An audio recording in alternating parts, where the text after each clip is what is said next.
comenzó Cáigase de la cama con Fernanda Tapia. Comienza el día en la cama con Fernanda Tapia. Ya estamos aquí, señoras y señores, como de que no.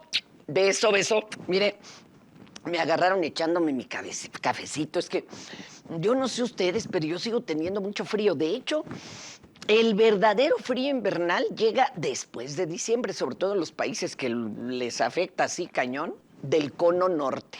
Ya de la mitad para abajo es todo lo contrario.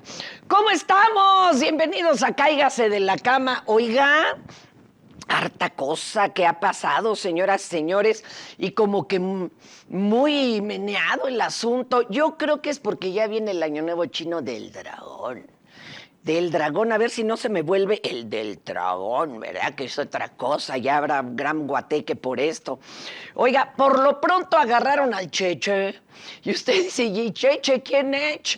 Pues es un tipo al que se le relaciona con el robo de los $10,000. Ojo, usted dirá, $10,000 ni es tanto. No, es que de paso se chutó a un turista de la India, aquí en México. Tenían intervenidas, ¿se acuerdan? Las computadoras de una casa de cambio. Oh, pues ya lo agarraron. A ver, esa y cuántas más debe. Y vámonos con nuestro primer gran invitado aquí en Cáigase de la Cama. Qué pena me da luego entrevistarlos a estas horas, pues porque los desmañana uno regacho, ¿verdad? Pero ¿qué haríamos sin su sapiencia, sin su expertise, señoras y señores? Tengo al doctor Edgardo Buscaglia, muy querido y muy admirado amigo, gran escritor, asesor internacional, académico de la Universidad de Columbia. Edgardo, ¿cómo está usted, mi vida? Buenos días. ¿Cómo está, Fernanda? Tanto tiempo. Feliz año para ti, ¡Feliz para la audiencia. año! ¿Cómo estás? Pues Edgardo, bien, yo saliendo de una operación de rodilla, pero qué gacho que a esta edad yo ya nomás te hable de mis operaciones. No, vas a salir. Yo tuve otra también hace un tiempo y uno sale. Con un poco de yoga, de rehabilitación, se sale. Claro, Así que, no voy a poder echar felicidades. flojera, no voy a poder echarle fiaca, tengo que rehabilitarla. Oye, mi querido Edgardo, vemos imágenes que nos inquietan, hay personas a las que de veras los perturban, eso de que ya un grupo de jovencitos armados hasta los dientes tome un canal de televisión en Ecuador, dices, pues, ¿qué está pasando con el narco, verdad? ¿Tú nos podrías dar tu visión como internacionalista de este asunto y sobre todo que eres experto en esta problemática violenta del crimen organizado? Cuéntanos qué pasó en Ecuador, en qué momento se torció.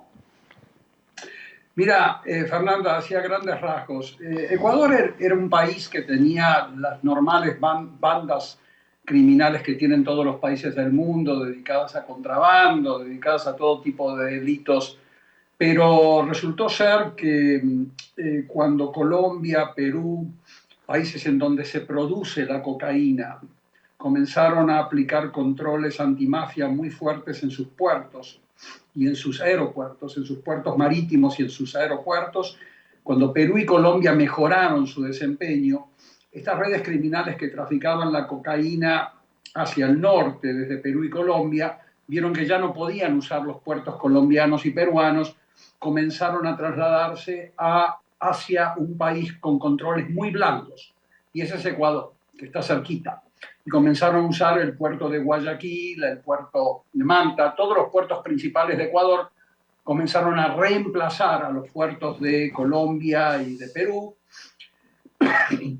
Y a partir de ahí, Ecuador se transformó en el principal puerto de exportación de cocaína, de drogas hacia Europa. La mayor cantidad de drogas que llega al puerto de Antwerp, en Bélgica, por ejemplo, viene de Ecuador, viene de Guayaquil. Por lo tanto, los grandes grupos criminales del planeta, de Albania, el cartel de Sinaloa, de México, comenzaron a establecer vínculos operativos con los grupos criminales ecuatorianos, que antes no existían a nivel transnacional, pero ahora ya están con sus socios, con el cartel de Sinaloa, con los carteles albaneses, están trabajando como una corporación. Eso significa que estos grupos criminales ecuatorianos pasaron de ser bandas a ser delincuencia organizada transnacional con una membresía de políticos, de empresarios a gran nivel internacional, y comenzaron a adquirir armas largas, granadas, lanzamisiles, y comenzaron a desafiar al Estado ecuatoriano como nunca había sucedido antes. Entonces, en los últimos 4 años, del 2019 al 2023, la tasa de homicidios aumentó de 4 homicidios por cada 100.000 habitantes a 49. ¡Ájale! O sea, más de 10 veces Claro. por cada 100.000 habitantes. Comenzaron a competir estos grupos criminales a través de sus patrones en el exterior. Tenés presencia del cartel de Jalisco Nueva Generación, con sus socios ecuatorianos, el cartel de Sinaloa, con los choneros. Entonces comenzaron a comprar a políticos, esto es un proceso gradual, como hacen en México, comenzaron a comprar a empresarios, a lavar dinero. Y lo que sucedió es que el nuevo gobierno de Noboa, que llegó al poder en noviembre, reciencito, hace pocos meses, lo primero que hace es establecer un programa antimafia en serio, como el que yo te vengo comentando hace muchos años en este programa, Fernando. Entonces comenzaron a atacar a la mafia política. Te voy a dar datos precisos para que no parezca una generalización. La ministra Salazar, una mujer valiente, ecuatoriana, comenzó a procesar a 15 políticos ligados a todos los partidos en Ecuador. 25 oficiales de la Fuerza Aérea fueron procesados por vínculos a los choneros. Entonces, empezaron a procesar a la estructura, como yo siempre te hablo, mafiosa de la delincuencia organizada, que en México no se procesa.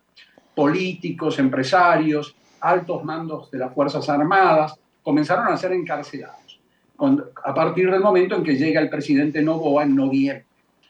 Comienzan a procesarlos. Entonces, estos grupos criminales no se quedan quietos. Inmediatamente comienzan a desafiar al gobierno de Noboa, al gobierno del presidente Noboa, y ya tenían controladas las 16 cárceles principales de Ecuador. Desde ahí tenían comprados a las guardias penitenciarias, desde ahí ordenaban los homicidios y demás, pero cuando ya se les vienen encima a los políticos y a los empresarios, el mes pasado, se fugan, obviamente con corrupción, como hizo el Chapo Guzmán, tú recordarás hace muchos años, se fugan de las cárceles y comienzan a operar desde afuera. Se fuga el capo de los choneros, que son los socios del cartel de Sinaloa, se fuga el capo de los lobos, que es el socio del cartel de Jalisco Nueva Generación, se fugan y comienzan a desafiar al Estado de igual a igual. Toman las ciudades, no solamente toman el canal de televisión. Yo he visto 9 ejecuciones. Sí. Por video, las he visto yo, de policías. Increíble. Ejecuciones.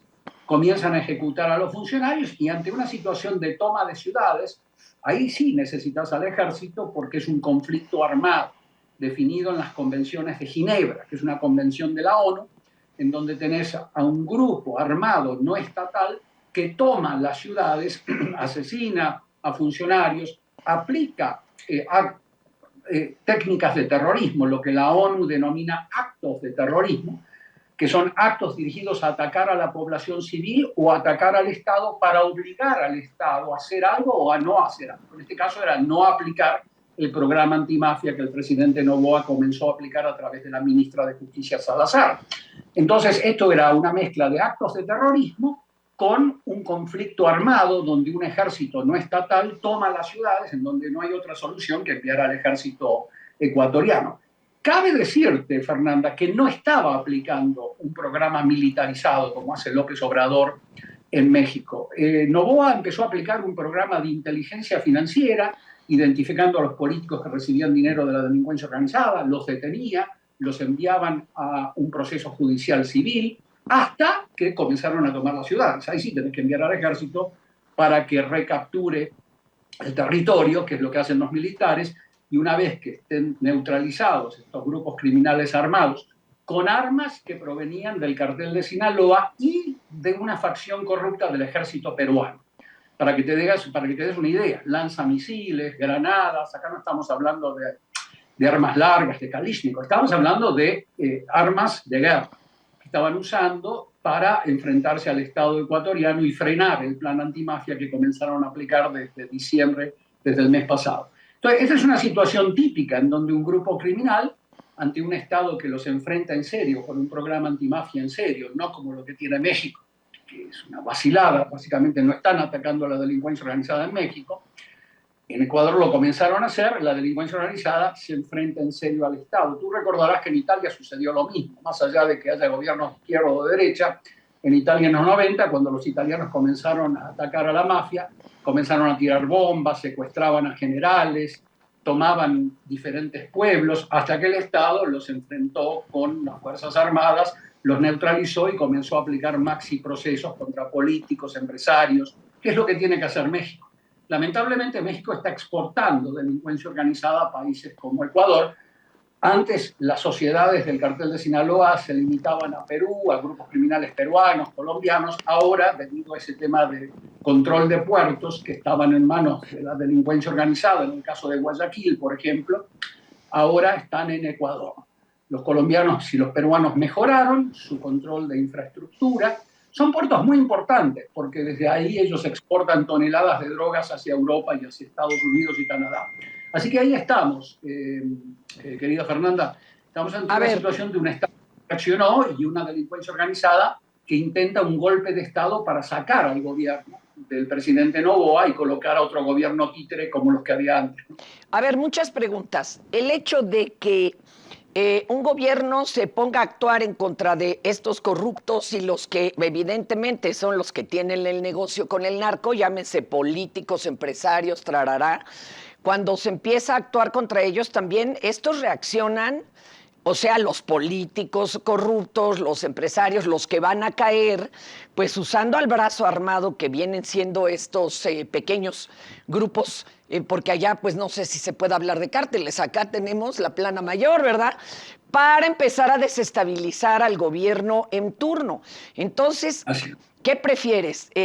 ¿Mantener la cosa medio como que ahí sigue o declararle abiertamente la guerra al narco, pero bien, o sea, hasta con inteligencia y enjuiciando a quien se tenga que enjuiciar? ¿Cuándo acaba esa pelea? Mira, cuando comenzás a atacar realmente, o sea, reaccionás como reaccionó el presidente Noboa con un decreto democrático, llama al Congreso para que se lo apruebe y después llama a los países de la región, países democráticos, a que lo apoyen, porque este es un fenómeno que no se limita a Ecuador, es un grupo criminal con tentáculos en 75 países del mundo. Cuando el gobierno ecuatoriano ataca a la esencia, a la raíz de la delincuencia organizada, que es la política y las empresas legales, inmediatamente reaccionan, como hicieron en Italia, en Colombia y ahora en Ecuador, tratan de desestabilizar al gobierno, pero si se mantiene firme el gobierno en cuestión de meses, cuando se encarcelan a los principales líderes, cuando se les quitan los cientos de millones de dólares para que no puedan mover la logística, inmediatamente ceden, o sea que no hay una violencia un año o 2 años, nunca ha sucedido eso. Ceden, a los pocos meses comenzás a ver que la violencia baja. En México, por el contrario, la violencia continúa cada vez más porque hay una competencia cada vez mayor entre grupos criminales que se disputan no solamente plazas, se disputan mercados de contrabando, de tráfico de migrantes. O sea que no hay que dejarlo crecer ni con abrazos, ni con balazos nada más de los militares. Hay que atacarles el patrimonio y la política. Son los dos claves para atacarlos. Y después el tema de prevención social, que tú y yo venimos hablando desde hace mucho tiempo, que es activar a la sociedad civil con auditorías ciudadanas para que tengan dientes en la sociedad civil, para que los bienes decomisados se reasignen a las víctimas y todos esos temas que ya venimos conversando. Pero a corto plazo lo que está haciendo Ecuador siempre dio resultado en todos los países democráticos, siempre y cuando haya juicios con apego a los derechos humanos, se protejan los derechos de las personas acusadas, para que sea un ejemplo de cómo se combate, como se combatió en Italia, cómo se combatió en Colombia, cómo se está combatiendo en todos los países del mundo. Es una lucha interminable. Es lo que te decía. No se puede eliminar la delincuencia humana como no se puede eliminar al pecado humano. Pero ¿cuánto tiempo dura la refriega fuerte? En Colombia ahorita pareciera que ya no hay problema. Sin embargo, bueno, siguen teniendo sus cárteles y la producción y demás. ¿Cuánto tiempo tendríamos que aguantar una reacción así de violenta, por ejemplo, nosotros, si de veras empieza a echarle el guante y probarles sus nexos contra el narco y todo, pues como están haciendo en Estados Unidos con García Luna. O sea, ¿en qué tiempo se tranquilizó Italia? ¿O siguen sin quitar el dedo del renglón? O sea, eso es de que no van a parar. Parar, mira, en Italia no se vieron más bombas, no se vieron secuestros en una cuestión de 3 a 4 meses. Bajan los secuestros, bajan las bombas, los episodios más violentos contra la población civil bajan en meses. Pero se compra tranquilidad, paz y justicia a mediano y a largo plazo, pero en meses, no hablamos de años. Italia se tranquilizó en meses, pero tenés que ir a la columna vertebral, no detener a capos, no solamente detener a Chapo Guzmánes, que son gerentes operativos de los políticos, sino irse directo a la política, con maxi procesos. Todos los procesos judiciales, y como tú bien dijiste, no quitan el dedo del renglón los italianos, todos los procesos judiciales incluyen a cientos de políticos. El del mes pasado contra la Drangheta, cientos de políticos, cientos de empresarios, son maxi procesos contra cientos de personas. Entonces, eso nunca tiene que dejarlo de hacer al Estado, porque si no revive la infección. Pero hacer lo que está haciendo México te conduce a más violencia, a más mafia y a una pax mafiosa cuando un cartel toma el monopolio del poder. Pero eso no es, eso es pan para hoy, hambre para mañana. Lo que está haciendo Ecuador está bien. Además, llamó a la cooperación internacional, no a la intervención americana. Llamó a que Brasil, Colombia, Perú, Argentina apoyen, no solamente con fuerzas de seguridad, sino tomando, aceptando, trasladar a 1.500 sentenciados que estaban en las cárceles ecuatorianas, colombianos, peruanos, venezolanos, llevárselos de Ecuador porque el centro logístico de la delincuencia organizada eran las prisiones, los centros penitenciarios, 16. O sea que Noboa ya arregló ayer de que Colombia y Perú se lleven a 1.500 sentenciados para que no estén operando desde las cárceles ecuatorianas. Eso es cooperación internacional democrática. Eso está establecido en las leyes de las Naciones Unidas. Hay 17 canales de cooperación técnica para que los países coordinen sus luchas contra grupos criminales que tienen tentáculos en muchos países del mundo. Entonces, un solo país no puede vencer esto. A ver, entonces, ahora, lo está haciendo... y se vigila que no llegue ni un juez a modo en el país de cada uno de estos malandros, imagínate, los vaya a soltar. Sí se vigila que los mantengan encerrados como debe de ser.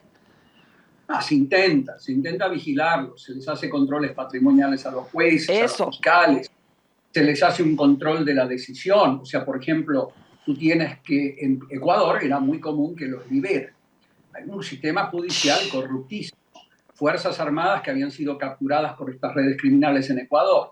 En Colombia se mejoró mucho ese aspecto. Ningún sistema es perfecto, pero sí se controla patrimonialmente a los jueces, a los fiscales, se controlan sus decisiones para ver que no haya contradicciones en el uso de la ley, por ejemplo, por parte de los jueces cuando argumentan su sentencia. Hay controles mejorados que le hacen más difícil la captura de jueces, aunque ningún sistema del planeta, ni el de Estados Unidos, ni el de Suecia, están a prueba de balas, pero se mejora, se mejora. Pero lo importante es que le quitas la estructura mafiosa al centro penitenciario ecuatoriano, llevándote a estos 1.500 sentenciados y llevándolos a los países de origen. No te olvides que, como te dije antes, Colombia, Perú, era el origen en los puertos de esos dos países, de ahí salían las drogas hacia el norte, Europa. Eso ya disminuyó debido a mejoras en el control de puertos, por eso se fueron a Ecuador. Y en Ecuador ya habían establecido una base logística importantísima. Por eso tengo que en los últimos 4 años los homicidios aumentaron 10 veces. ¿Te acordás? De 4 por cada 100.000 a 49. Entonces, Ecuador está tratando de deshacer la estructura mafiosa en el Estado ecuatoriano que fueron instalando los gobiernos previos, por negligencia o por corrupción.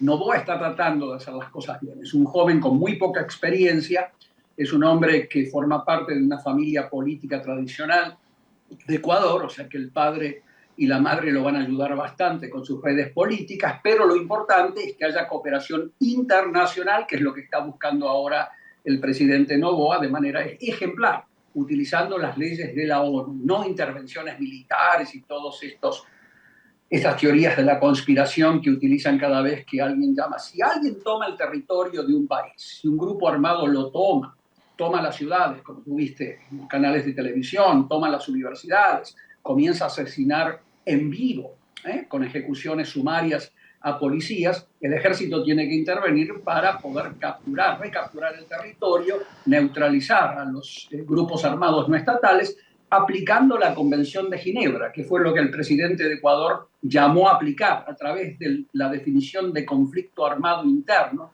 que es un término jurídico muy claro. Lo que está diciendo el presidente de Ecuador es que se aplica la Convención de Ginebra, con todas las protecciones a la población civil que demanda la Convención de Ginebra, ¿no? Y con los derechos humanos que se le tienen que aplicar a las personas imputadas, a estos grupos armados. Oye, o sea que fue ejemplar, que es lo que no se anima a hacer ni Calderón, ni Peña Nieto. no, pues ni es que, ¿sabes qué? Yo veo que cuesta mucho trabajo pensar en un llamado al sacrificio colectivo y decir, pues nos vamos a fajar los pantalones a lo mejor medio año en una guerra de baja intensidad. Pero, ¿y qué pasa, por ejemplo, con Estados Unidos? ¿Por qué ellos pudiendo hacerlo? Porque lo pueden hacer. Si están jalando a tanto narco, porque además les encanta quedarse con el dinero que les puedan quitar, ¿por qué no jala también a uno que otro expolítico? Digo, ya medio está sucediendo con García Luna, pero no de los gordos. ¿Por qué no se han atrevido ellos si han salido una y otra vez mencionados en los juicios? ¿Por qué no se fajan los pantalones también ellos y empiezan a investigar, pues, quiénes son los poderes reales detrás de estos cárteles, como tú dices, que son los gerentes de la violencia? Tomar O acciones. sea, ¿por qué no llaman a los exgobernadores, a los que probadamente, pues, han estado ligados? ¿Por qué? Si Sí. ellos también deben de tener mucho dinero que le saquen. Mira, el rol de Estados Unidos es un rol nocivo, es un rol negativo en muchos sentidos. Primero, porque no controlan la demanda de drogas del lado de ellos. Segundo, como tú bien dices, ¿te acuerdas el libro que tú me ayudaste a comentar, que publiqué en el 2015, Corrupción Política y Delincuencia Organizada y Lavado de Dinero? Es un libro que me publicaron en México, en donde yo ahí te describo todos los problemas que implica Estados Unidos, de Norteamérica, todas las fallas que tiene y la corrupción misma que tiene Estados Unidos. Ahora, Estados Unidos aplica el látigo judicial antimafia contra muy contados gobernadores. Por ejemplo, tenés los casos del gobernador de Quintana Roo en los años 90, creo que hubo un caso contra Yarrington, si mal no recuerdo. Hubo casos puntuales contra gobernadores mexicanos, pero eran siempre cuando ya estaban fuera del poder.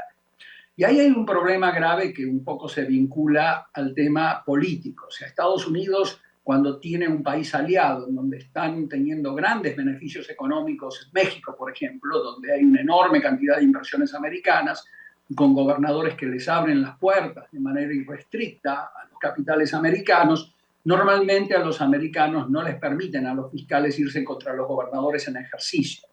El Departamento de Estado interviene con criterios de no desestabilizar al sistema político, eufemismos para mantener la situación tal cual está con la estructura mafiosa en el poder político. ¿Cuándo son países aliados? Exacto. Cuando no son.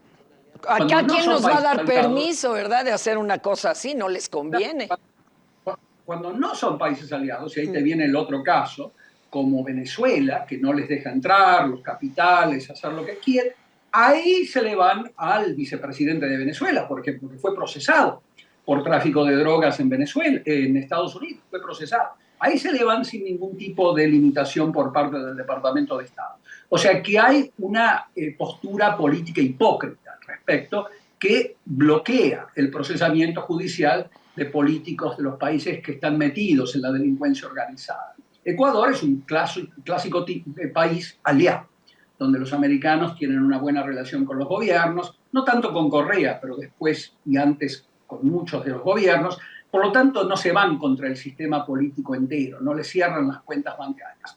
Y hay un elemento que yo señalo en mi libro de corrupción política y lavado de dinero, en donde también el capitalismo norteamericano se beneficia enormemente de la recepción de dinero sucios en la medida que no haya una conexión directa entre el homicidio y el dinero que entra a Estados Unidos. Cuando un dinero sucio sale de México, pasa por 7, 8, 9 países para ser lavado y escondido. Pasa por bonos rumanos, pasa por centros comerciales en Alemania antes de llegar a Estados Unidos. Entonces, en la medida que ellos no tengan una evidencia directa, no la están buscando, bienvenido sea el dinero. Por eso Estados Unidos es el primer país del mundo en cuanto a la recepción del lavado de dinero de la delincuencia organizada internacional. Entonces hay un elemento de hipocresía, que es el segundo factor que te quería mencionar, y el tercero es también de impotencia. O sea, hay tanto dinero sucio en la globalización que se inició hace 30, 40 años, tanto, se aumentó exponencialmente que ningún sistema judicial da abasto para atacar a todo ese dinero. Mira, se estima que de todo el dinero sucio del planeta, solamente un 1% de ese dinero sucio está siendo procesado judicialmente en todo el mundo. O sea que imagínate, o sea, la delincuencia organizada está ganando la guerra. O sea, en ese sentido, estamos luchando, uno no tiene que sentirse Don Quijote, pero se está luchando contra un monstruo, contra un océano, claro. Y muchas veces estamos ahí con cuentagotas. O sea que yo creo que por ahí va la cosa. Pero Ecuador, con la debilidad que tiene el Estado ecuatoriano, es un país muy chiquito, un gobierno que recién comienza hace 3 meses.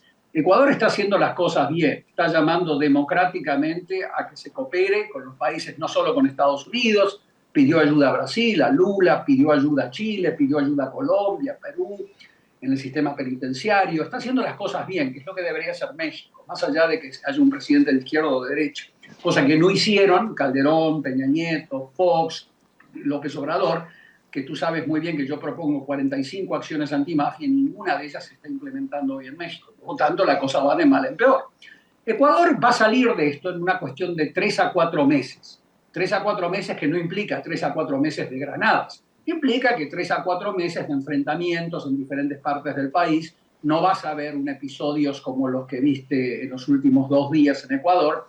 Va a bajar los niveles de violencia cuando ven que el Estado se está tomando esto en serio. Han detenido a más de 600 miembros de estos grupos armados.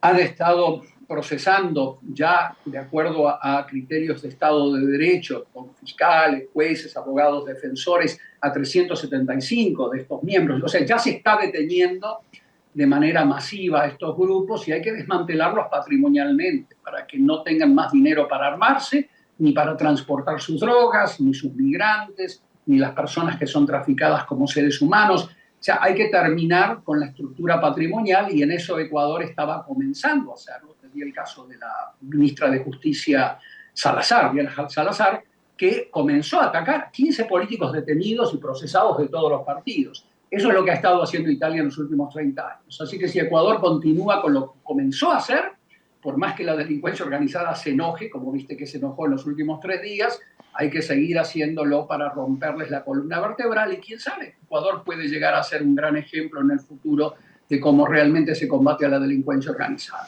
Países como Argentina, que hacen mucho ruido de querer combatirlo Pero con no. el ejército en la calle y demás, tienen que tener mucho cuidado, porque pueden tener un episodio igual. No tienen que sacar al ejército a la calle, salvo que se estén tomando las ciudades enteras. En ese caso sí hay que hacerlo, no hay otra manera. Pero si no le toman las ciudades enteras, que usen a la delincuencia organizada como un buen caso en donde las instituciones civiles democráticas tienen que actuar, los órganos de inteligencia tienen que empezar a desmantelarles patrimonialmente. La política y la delincuencia organizada son 2 caras de la misma moneda. En México y en el planeta Venus, en todos lados. No hay otra manera, tenés que entenderlo. Entonces, mientras no caigan políticos de manera masiva, como comenzó a hacer el gobierno del presidente Noboa, no termina la pesadilla. Por lo tanto, sí, van a patalear en unos meses, pero enseguida caen. Yo acá le veo solo un pequeño, bueno, 2 pequeños atorones. ¿Cuáles? Pues tenemos a Estados Unidos muy cerca y no creo que le vaya a gustar 3 meses de desorden en su patio trasero. Y uno que a mí me parece el más delicado, Edgardo, y que te daré lata otro día para seguir platicando de ello. La gran cadena de corrupción. O sea, ¿de dónde sacamos el equipo heroico, estoico, kamikaze, que diga, que se rife. Voy a investigar a fulanito de tal, expresidente, exgobernador, fulano de tal, voy a ser prudente.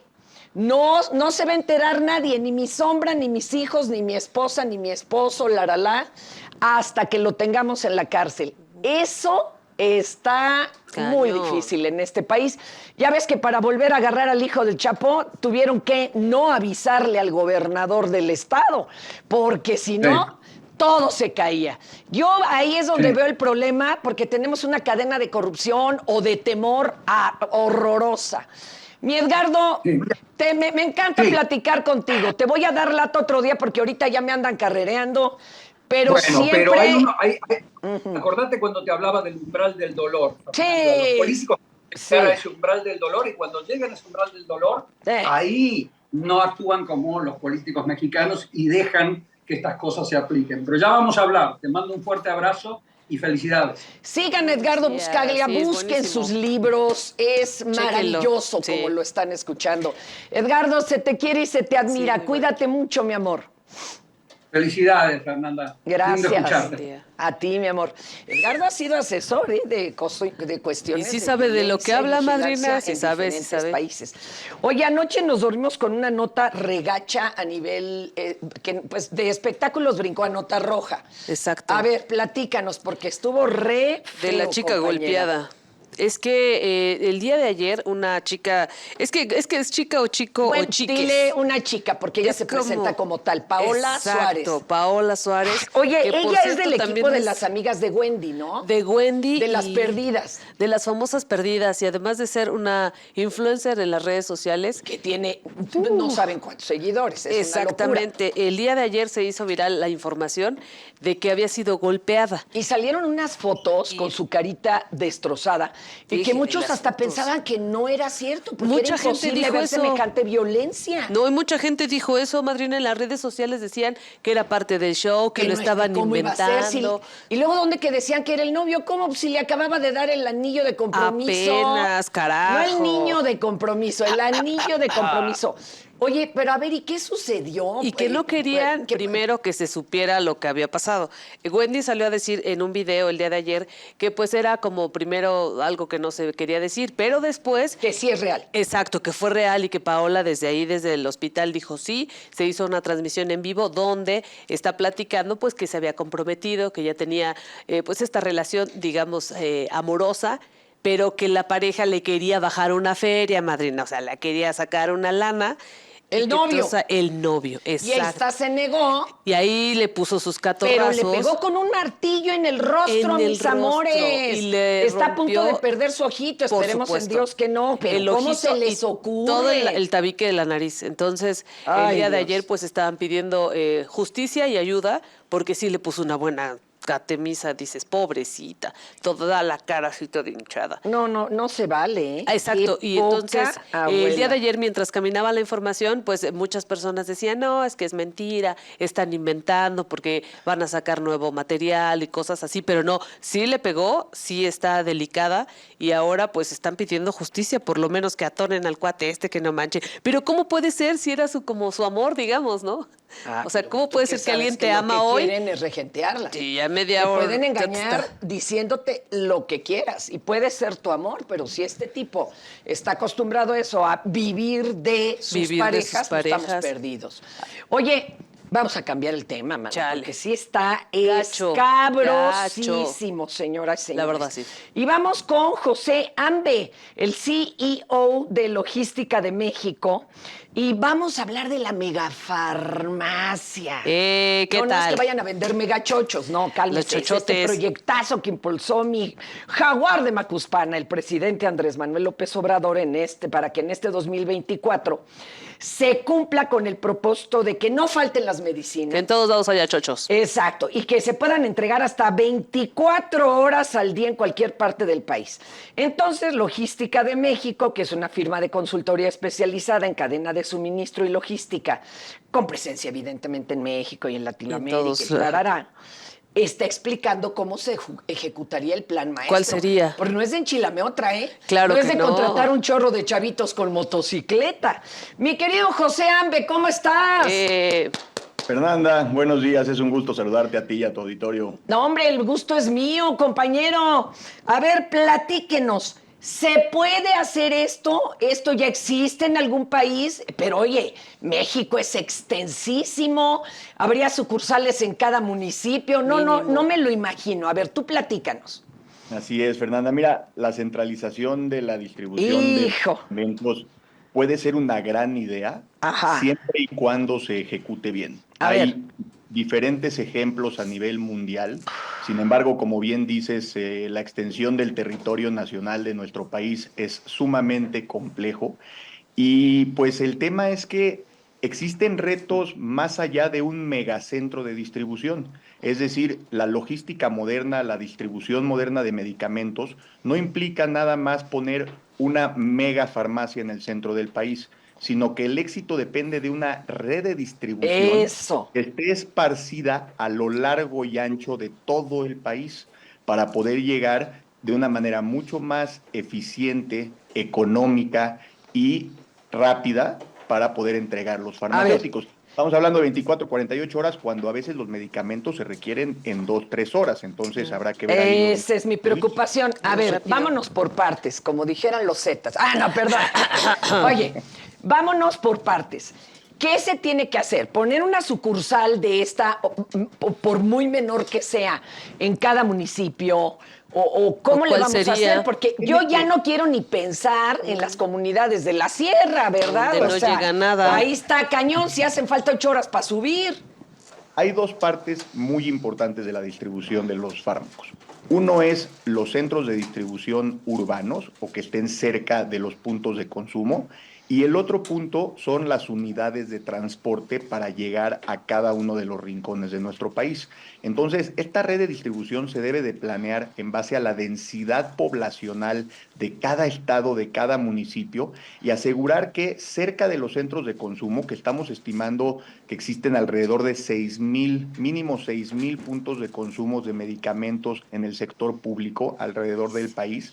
Entonces, tenemos que asegurar que en cada uno de estos puntos existan los niveles de inventario mínimos indispensables para cubrir demanda diaria y las unidades de transporte, tanto secas como frías, de temperatura controlada, para poder distribuir estos medicamentos. Oye, y otra, los medicamentos que no pueden esperar 2, 3 horas. O sea, ¿qué pasa con esos? Esos que los que si no llegan, sabemos que si no llegan es más, ya en media hora ya valió. Ya valió. Pero habrá otros que puedas esperar, ¿verdad? Pues claro. Pero pues mira, la mayoría de las ocasiones que necesitamos un medicamento lo necesitamos de manera mucho más pronta y oportuna. Claro. Es por eso que es muy importante que los niveles de inventario estén bien definidos y bien controlados. Y todo esto en logística, Fernanda, implica costos. Es decir, en logística cada vez que tocas un producto y lo mueves de un punto de origen a un punto de destino, le estás metiendo costo. Entonces, centralizar todo el producto en un megacentro de distribución y que de aquí se mueva a todo el país puede ser mucho más costoso de lo que son las prácticas mundiales. Déjame darte un dato. A nivel internacional, la distribución competitiva de fármacos cuesta alrededor del 2% del valor total del producto. Es decir, si un producto cuesta 100 pesos, una distribución logística competitiva cuesta 2 pesos. Y nosotros aquí en México con este proyecto estamos gastando y vamos a gastar mucho más que ese 2%. Entonces se requiere inversión, además de lo que estamos diciendo de infraestructura, se requiere inversión en tecnología. Existe tecnología muy avanzada que tenemos acceso en México como en cualquier país para planear bien la logística y determinar lo que se le llama un término muy táctico en logística, los centros de gravedad, es decir, dónde tienen que estar estos puntos de distribución, cuáles deben de ser los niveles de inventario, en dónde se deben de poner las farmacias, cómo podemos hacerle para que los pacientes, la gente que necesita pueda tener acceso rápido a esto y que el gobierno gaste lo menos posible en distribución de farmacias para que pueda asignar el resto del presupuesto a cosas más importantes para el país, ¿no? Claro, o en más medicinas. Pues, claro. Oye, pero entonces lo primero es que no puede quedarse todo en un solo punto porque seguimos centralizando como el ombligo del universo aquí en la capirucha. Otra, ¿cómo haces llegar, ya porque además me están carrereando, compañero, cómo haces llegar de estos otros, es que no sé cómo llamarles, sucursales o puntos neurálgicos, ¿no? A donde se requiere la medicina, sobre todo en terreno tan complejo, ¿no? Como nuestro país.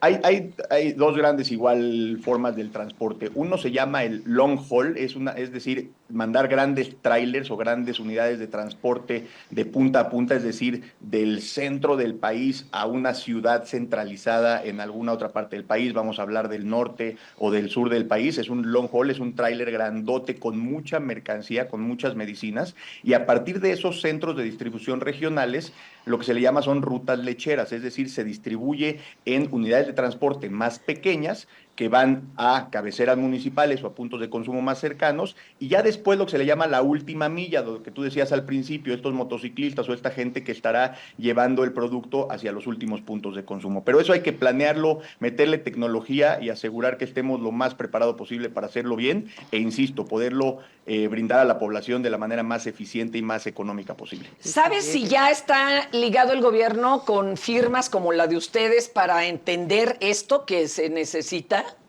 Mira, desafortunadamente, Fernanda, el gobierno ha tenido la intención de centralizar demasiado y dar el aviso de que ellos lo quieren hacer todo de manera independiente. Pero no sin asesoría. Así es, Fernanda, pero la realidad es que en México, no nada más nosotros, hay una cantidad de expertos en logística. Sí, Somos un pues país sí.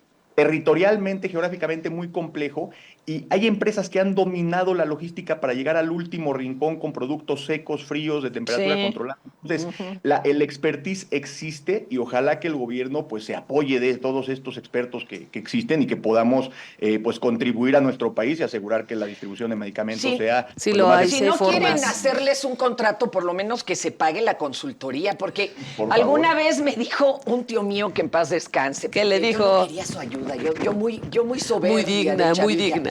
Me dijo, mira, es como si te niegas a que te ayude a cavar un hoyo cuando yo tengo un trascabo y tú Y tienes te las puedo uñas. ayudar, claro. Pues, o sea, Él sabe cómo compañero, hacerlo. las redes de ustedes, muchísimas gracias. Adelante, ¿cuáles son la página y demás? Pues mira, es www.logisticademexico.com, o en las redes sociales estamos como Soy LDM, y pues bueno, siempre abiertos a apoyar y a contribuir en lo que se pueda. Ya estás. Te mandamos un abrazo, cuídate mucho. Igualmente por allá, Gracias. que tengan muy buen día. Vamos Hasta a una luego. pausita, retachamos. Estamos de vuelta en Cáigase de la cama. ¡Y llegó, señores, señores, mi querida Columba, directo desde Corenader, pero ¿Qué tal? de aquel chorro de voz. Hoy Nomás trae le un quedó un chisguete. chisguete. No, traigo un chisguetito. Agarre Que cante. aire. Lo Aquí, mejor mire, que cante. recárguese aquí y diga hola, amigas. Hola, amigos. ¿Ya ve? Ya. Y bueno, y también tenemos a nuestro querido ¡Papucho! Sheiners. ¿Cómo estás, Te doctor? extrañábamos, Papucho, ¿dónde Mira, él te va a ayudar. andas? Él te va a ayudar. ¿Dónde andas, Agarra el guión, Papucho? carnal. Agarro el guión. Es que puede hablar Papucho. poco.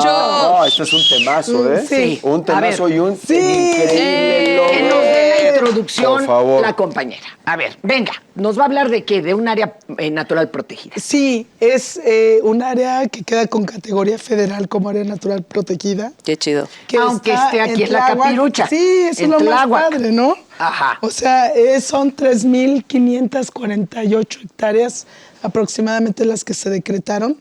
Estamos entre las 20 que decretó el presidente de la República. Muy chido. Acuérdense que hemos estado manejando esa nota, es Desde ayer. impactante. Ni en la época de don Lázaro Cárdenas, que fue el iniciador de esto, se decretaron tantas áreas naturales protegidas de un tirón en un sexenio. La verdad. Y es que le tenemos que ir avanzando porque hay una promesa mundial por parte de México antes del 2030. Y este fue un avanzote. Sí. Y nos tocó en el lago de Jico, en Tláhuac. Una zona súper importante, están viendo ahorita las fotos, las imágenes. Este lago de Tláhuac-Jico son 4 secciones súper importantes. Tiene una naturaleza, Fernanda y los demás, donde tiene las especies migratorias, vienen desde Canadá. Entonces tenemos patos, tenemos pelícanos y son 90 especies aproximadamente de aves que están en esta zona. Qué Es una belleza. reserva ecológica bastante bonita, pero algo que hay que decir es que cuando nosotros llegamos en el 2018, a un ladito está lo que era el santuario del agua del Estado de México, donde está Chalco, Ok. Chalco Solidaridad. ¿Y qué pasó? Estaban rellenando con cascajo. No, cierto. Aproximadamente Toda 500 la basura. góndolas diarias. Pero, ¿cómo Góndolas por así. qué? Pues en total inconsciencia. Entonces esta zona se estaba urbanizando. No. El tema es que por ejemplo, ahorita vemos en las fotos lo que tendría que hacer el Estado de México aquí, pues ya hay que ver la cantidad de drenaje que tienen que manejar para que este lugar no nos lo contaminen más. Sí, porque miren, esas son las góndolas. se como trabajaban. arrojan las aguas negras de toda esa urbanización para acá, ya valió gorro, Ya valió gorro, exacto. ¿Y cómo se va a lograr? O sea, al haberlo hecho zona de reserva natural Área federal, natural protegida. ¿ya no puede el Estado de México tirar ahí aguas No, negras? ya no. Se ve obligado a Se debe recanalizarlo. Exactamente. Ah, ya nos lo saben. Qué bueno. Oye, el cascajo, Exactamente. Yo, el qué cascajo lo echaban bueno. en la laguna, o sea, le ganaban Sí, la terreno a la para laguna. desecarlo.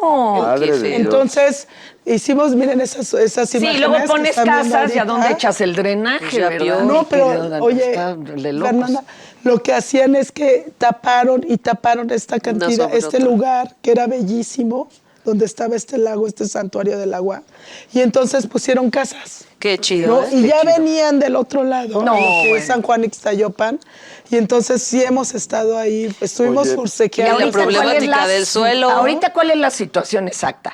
Esas casas ya no se van a mover, Pues hay que ver que el Estado de quién México. sabe. porque ¿no? es el Estado de México, pero por lo menos que el desagüe no venga para acá y no crezca Exactamente, más. Exactamente. Eso por ley ya no se va a poder, ¿verdad? Tendrían que meter una planta tratadora, tendrían que hacer algo ahí. Wilbur. Pero ya declarada área natural protegida, hay acciones de remediación. O sea, sí se puede Sí. plantear la posibilidad a revertir ese daño. Sí, nosotros Eso hemos es bien estado, interesante. platicamos con los ejidatarios.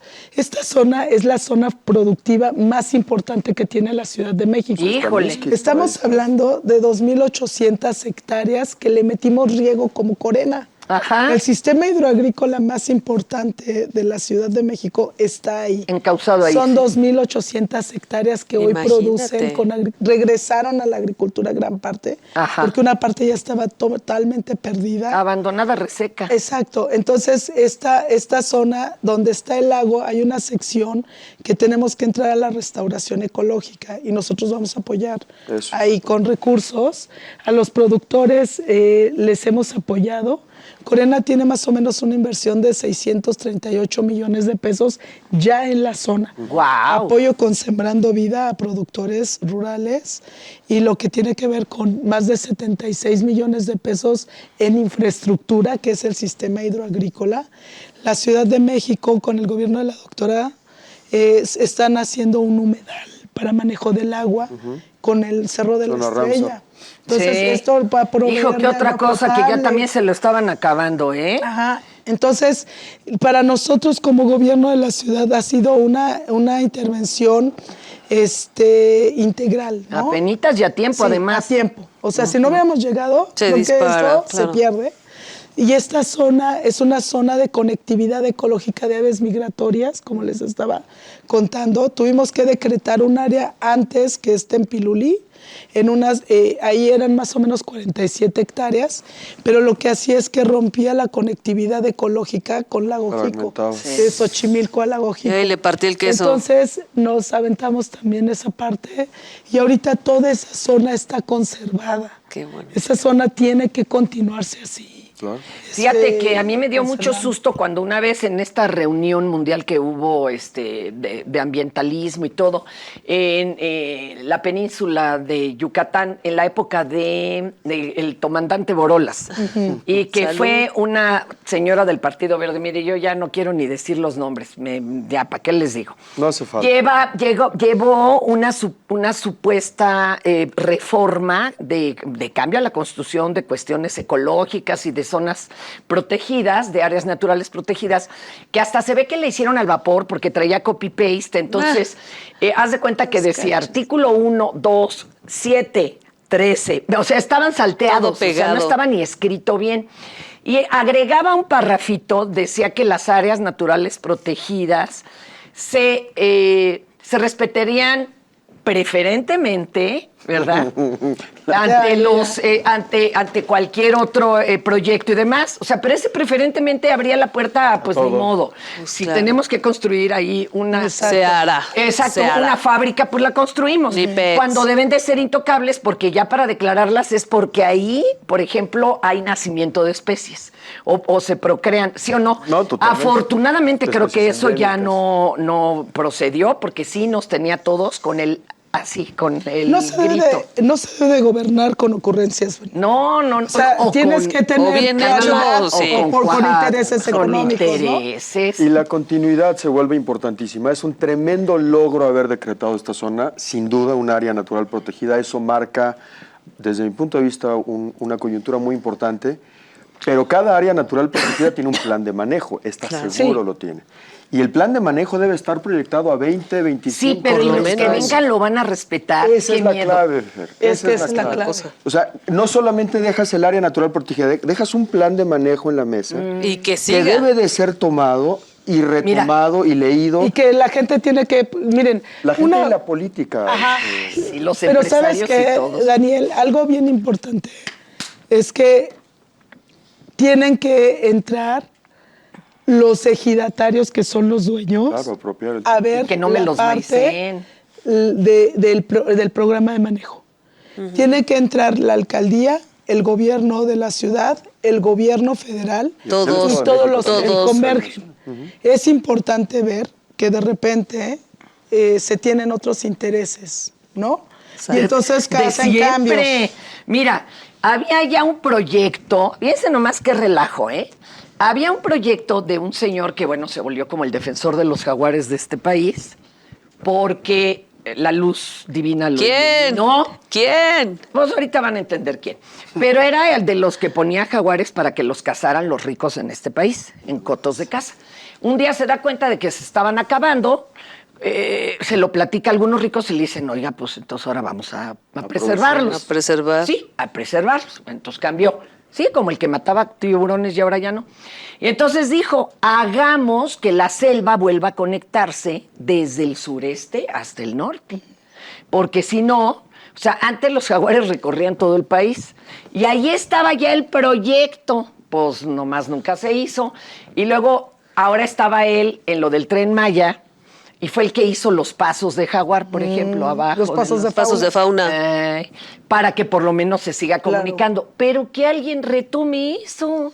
Por ¿Qué eso nos es cuesta importante hacer un hablarlo? corredor continuo, no? Hay que hablar. O sea, la gente tiene que estar conociendo Claro, ¿qué cómo pasó? se ¿Cuáles son los conecta la proyectos parte de ecológica conectar? para que lo defienda. O sea, la parte de los pueblos originarios tiene que tener la mayor cantidad de información.